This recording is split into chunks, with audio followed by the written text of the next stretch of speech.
안녕하세요. 외국인을 위한 범죄 예방 교육 강의를 맡게 된 경찰청 조수인 경감입니다. 지금부터 여러분이 겪을 수 있는 다양한 범죄 피해 사례와 유형을 알아보고 예방할 수 있도록 설명드리도록 하겠습니다.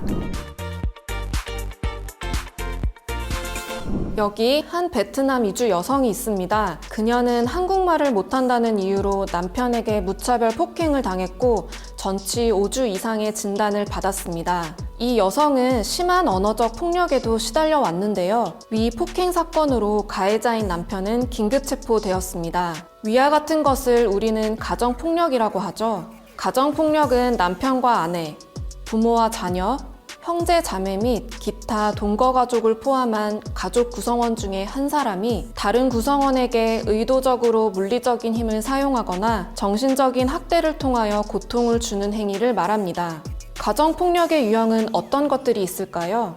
흔히 가정폭력하면 신체적인 폭력만 생각하기 쉬운데요. 가정폭력의 유형은 더 넓습니다. 경제활동의 통제, 방임 등의 경제적 폭력, 성학대와 언어적 학대 등 정서적 폭력도 가정폭력에 해당합니다. 비난, 피해자를 학대하는 모습을 자녀에게 보여주거나 협박도 가정폭력에 해당합니다. 가정폭력은 이 유형들이 한 가지 이상 복합적으로 발생하는 경우도 상당히 많습니다.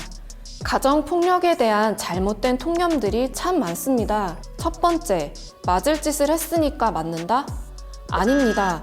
어떠한 경우에도 폭력은 정당화될 수 없습니다. 두 번째, 내 가정을 내 마음대로 하는데 무슨 상관이냐? 아내, 자녀는 소유물이 아닙니다. 잘못하면 때려서라도 고쳐야 한다는 잘못된 통념 때문에 가정폭력이 정당화되고 만연되고 있습니다. 세 번째, 가정폭력은 가정 내의 문제로 이웃, 사회에서 개입해서는 안 된다? 아닙니다.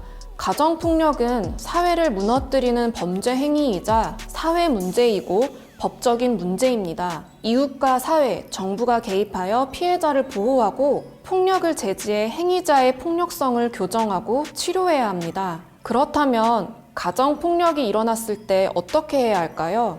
우선 경찰에 신고해 도움을 요청해야 하며 현장에서 바로 벗어나야 합니다. 폭행을 당했을 때는 폭행 부위를 촬영하거나 병원에서 진단서를 받는 등 증거를 확보하시기 바랍니다. 가정폭력 신고를 하면 경찰은 즉시 현장에 출동하여 응급조치를 실행할 수 있습니다. 심할 경우 피해자는 경찰관에게 긴급 임시조치를 요청할 수 있습니다. 긴급 임시조치는 가해자로부터 오는 전화, 문자를 막고 가해자가 피해자의 집과 직장 근처에 오지 못하게 하는 제도입니다. 만약 상황이 긴급 임시조치보다 더 심각할 때는 접근금지 처분이 가능합니다. 또한 경찰 신고 외에도 여성 긴급 상담 전화 1366과 다누리 콜센터에서도 도움을 받을 수 있습니다. 만약 배우자에게 여권이나 외국인 등록증을 빼앗기거나 반환 요구를 거부당했다면 어떻게 해야 할까요? 타인 소유의 서류를 은닉하고 반환을 거부하는 행위는 형법상 문서 손괴죄에 해당합니다. 이 경우 행위자는 손괴죄로 처벌됩니다. 불응 시에는 입건되어 수사를 받게 됩니다. 가정폭력은 사적인 영역이 아닙니다. 가정폭력의 위험에 노출되고 있다면 두려워 말고 경찰에 꼭 도움을 요청하세요. 이번에는 한 소년의 이야기를 들려드리겠습니다. 소년은 몇 년 전 외국인 근로자 아버지와 함께 한국으로 왔습니다. 적응을 어려워하던 중 아버지에게 체벌을 당하기 시작했습니다. 체벌뿐 아니라 심지어 하루에 한 끼도 먹지 못한 날도 많았습니다. 네, 실제 일어난 아동학대의 사례를 살펴봤습니다. 아동학대란 주민등록상 18세 미만의 아동의 건강, 복지를 해치거나 정상적인 발달을 저해할 수 있는 모든 폭력적인 행위입니다.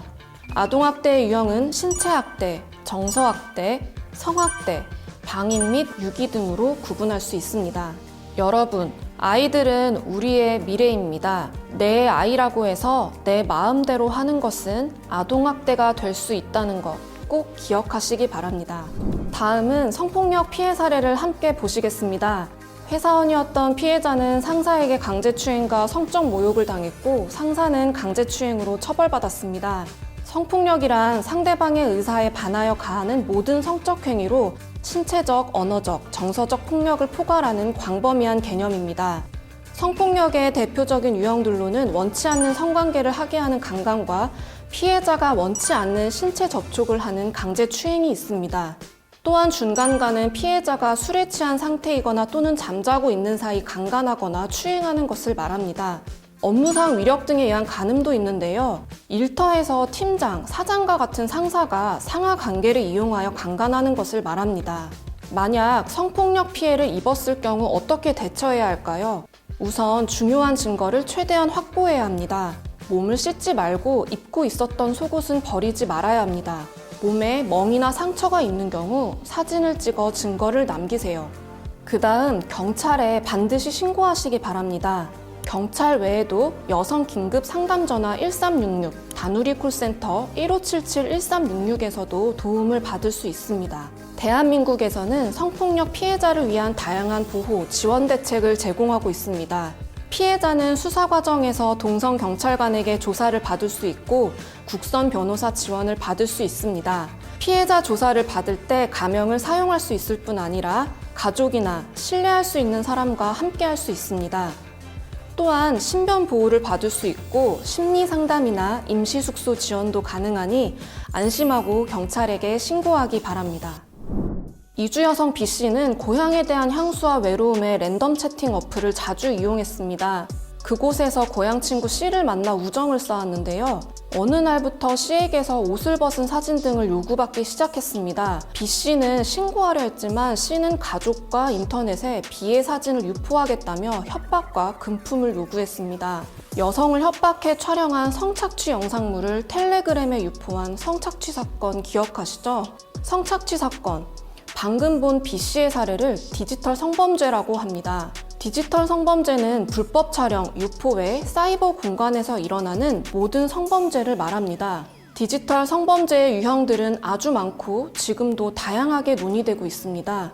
성적 욕망 또는 수치심을 유발할 수 있는 사람의 신체를 몰래 촬영하거나 협박, 강요로 촬영하거나 이를 당사자 동의 없이 유포하고 공유하는 행위 등이 있습니다. 만약 다른 사람에게 성적인 내용을 포함한 글, 그림, 사진, 영상, 음향을 보내거나 전화상으로 성적인 내용의 말을 하면 성폭력 범죄 처벌 등에 관한 특례법 외에 다수의 법령에 의해 처벌될 수 있습니다.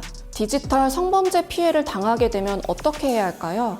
우선 증거 자료를 삭제하지 말고 저장하여 경찰관에게 피해 사실과 함께 신속하게 신고하세요. 경찰서를 방문하기 어려우면 온라인상으로도 신고할 수 있습니다. 경찰청 홈페이지에 접속하거나 모바일 앱 사이버캅을 설치하면 됩니다. 디지털 성범죄 피해 영상물에 대한 전문적, 지속적인 삭제 지원이 필요할 경우에는 디지털 성범죄 피해자 지원센터에서 도움을 받을 수 있습니다. 여러분, 디지털 성범죄는 중대한 범죄입니다. 불법 촬영물을 보거나 업로드, 공유하는 행위도 명백한 범죄입니다. 절대 해서는 안 되겠죠? 또한 디지털 성범죄로 피해를 입은 분은 두려워하지 마시고 적극적으로 신고하여 도움을 받으시기 바랍니다. 여러분, 갑자기 검찰청이나 경찰서 전화번호로 전화가 온다면 어떻게 하시겠습니까? 실제로 경찰과 검찰로 사칭하거나 번호를 조작하여 범죄에 연루되었다며 금품이나 개인정보를 요구하는 사례는 굉장히 많습니다. 이렇게 보이스피싱은 전화로 수사기관이나 금융기관을 사칭하며 상대방을 속여 돈을 가로채는 대표적인 금융사기입니다. 여러분이 만약 보이스피싱을 당했다면 즉시 112로 전화하세요. 그러면 경찰이 금융기관으로 연결하여 임시로 계좌를 정지할 수 있게 도와드립니다. 자, 이제 보이스피싱을 예방하는 방법에 대해 알아보겠습니다. 모르는 번호로 전화가 오면 끊으세요.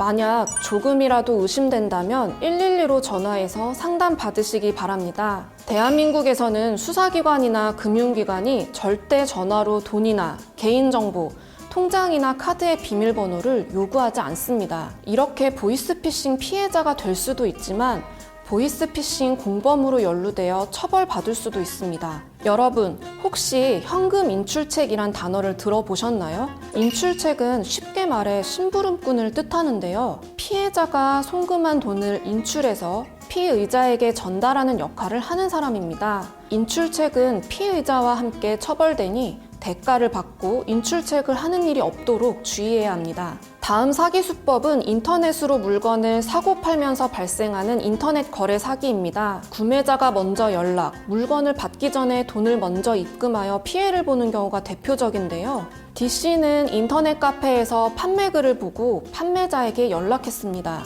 판매자는 돈부터 먼저 입금해 달라고 했고 D씨는 송금했는데요. 이후 물건을 보냈다는 발송 문자를 받고 기다렸지만 받지 못했습니다. 뒤늦게 카페에 접속했지만 이미 폐쇄되었고 관리자는 연락이 두절되었습니다. 인터넷 사기는 정말 많이 일어나는 사기 범죄 중 하나입니다. 피해를 입지 않기 위해서는 되도록 판매자와 직접 만나 거래하고 받은 물건을 꼼꼼히 확인해야 합니다. 경찰청 사이버 안전국이나 더치트 사이트에서 판매자 연락처를 검색하면 사기로 신고된 범죄가 있는지 거래 전에 확인할 수 있으니 참고하시기 바랍니다. 다음은 대포 통장에 대해 알아보겠습니다. 대포 통장이란 개설한 사람과 실제 사용하는 사람이 다른 비정상적인 통장을 말합니다. 범죄자들은 자기 명의의 통장을 사용하면 경찰이 쉽게 찾아낼 수 있어서 다른 사람 이름을 빌려 통장을 사용합니다. 명의가 다른 통장을 사용하는 것,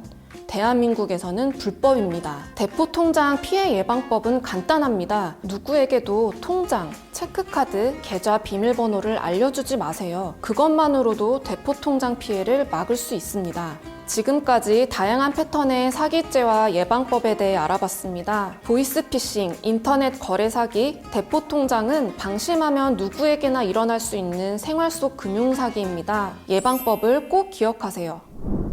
여러분, 대한민국에서 운전할 때 유의사항에 대해 알고 계신가요? 첫 번째로 본국에서는 운전할 수 있더라도 대한민국에서 운전면허가 없으면 무면허이며 운전할 수 없습니다. 또한 술을 마시고 자동차, 오토바이를 운전하거나 자전거를 타는 것은 음주운전에 해당하므로 절대 해서는 안 됩니다. 여러분, 혹시 도로에서 이런 행동을 하신 적 있거나 하는 차를 보신 적이 있나요? 이러한 운전 중의 행동들을 난폭운전과 보복운전이라고 하는데요. 난폭운전과 보복운전은 위험한 행동이자 범죄이니 절대 하지 말아야 합니다.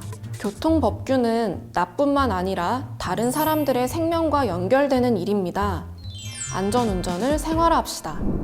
다음 살펴볼 범죄는 도박입니다. 도박이란 금품을 걸고 승부를 겨루는 것을 말합니다. 각 나라마다 도박에 포함되는 게임이 다르지만 대한민국에서는 금품을 걸고 하는 게임은 전부 도박에 해당합니다. 도박죄뿐 아니라 대한민국에서는 도박할 장소를 제공하는 도박 개장죄가 있습니다. 도박을 하지 않고 단순히 장소만 제공해도 도박 개장죄로 처벌받을 수 있습니다. 대한민국에서 도박 행위는 불법이며 처벌받을 수 있습니다.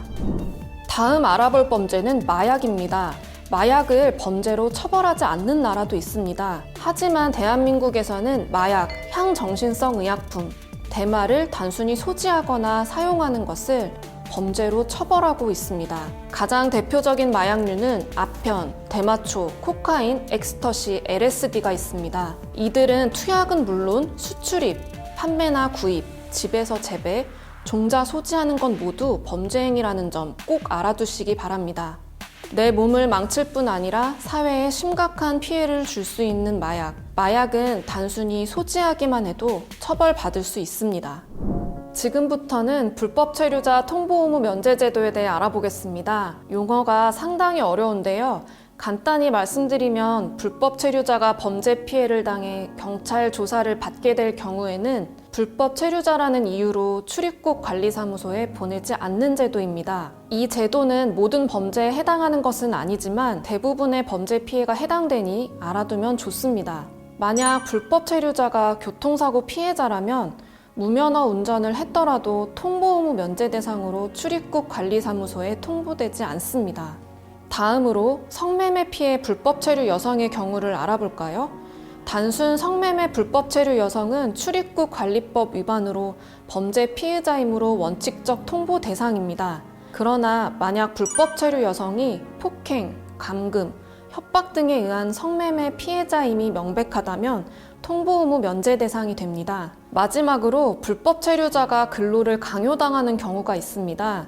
고용, 근로 과정에서 불법 체류자가 업주에게 폭행, 협박 또는 감금 등으로 부당하게 근로를 강요당하면 범죄 피해자로서 통보 의무 면제 대상이 됩니다. 불법 체류자 통보 의무 면제 제도는 법의 사각지대에 있는 불법 체류자들이 범죄 피해를 당하고도 강제로 추방될 것이 두려워 신고하지 못하는 것을 막기 위해 생긴 제도입니다. 주변에 범죄 피해를 입고도 불법 체류라는 신분 때문에 경찰 신고를 주저하고 있다면 꼭 알려주시기 바랍니다. 유학생도 아르바이트를 할 수 있을까요? 네. 출입국 관리사무소에서 허가를 받으면 가능합니다. 원칙적으로 영리, 취업 활동은 금지되어 있습니다. 하지만 시간제 취업, 즉 아르바이트는 사전에 허가를 받으면 가능합니다. 제가 지금부터 하려는 이야기는 외국인이 한국에서 취업을 할 때 유의해야 할 것들입니다. 먼저 유학생이 할 수 있는 아르바이트 종류에 대해 알아보겠습니다. 학생이 할 수 있는 업종, 단순 노무직이나 일회성 활동은 가능합니다. 하지만 유흥주점에서 도우미를 하거나 공장 제조업, 첨단산업연구소, 개인 과외는 금지하고 있습니다. 출입국 관리사무소에 사전 허가를 받더라도 시간 제한은 꼭 지켜야 하는데요. 학부, 어학 연수과정은 일주일에 20시간 이내여야 하고요. 석사, 박사 과정은 일주일에 30시간 이내여야 합니다. 아르바이트 기간은 1년간 재학 기간 내에 한해 연장은 가능합니다. 단 학기에 70% 이상 이수, 평균 B학점 이상을 획득해야 합니다. 유학생만 아르바이트가 가능할까요? 아닙니다. 아르바이트 가능 여부는 체류 자격에 따라 다른데요. 다만 본인의 체류 자격 외의 취업 활동은 불가합니다. 다음은 결혼 이주 여성분들이 취업 활동 시 주의할 부분입니다. 그 예로 한국인과 결혼한 딸의 출산을 돕기 위해 가족 초청 비자로 온 가족들이 있었습니다. 그런데 이들이 취업 활동을 하여 출입국 관리사무소에서 단속하였고 결국 강제 퇴거된 일이 있었습니다. 이처럼 가족 초청 시 방문 동거 비자로 체류를 연장하는 경우에도 원칙적으로는 취업이 불가합니다. 대한민국에서 외국인이 살아가는 데 가장 중요한 부분인 취업과 관련된 주의사항을 알아봤습니다. 구체적인 내용은 출입국 사무소에서도 확인이 가능합니다. 지금까지 다양한 범죄 사례와 대처, 예방법에 대해 알아봤습니다. 어떠셨나요? 이 내용들은 대한민국에서 정말 쉽게 만날 수 있는 것들이기 때문에 잘 기억해 두시기 바랍니다. 한국에서 안전하고 건강하게 생활하셨으면 좋겠습니다. 감사합니다.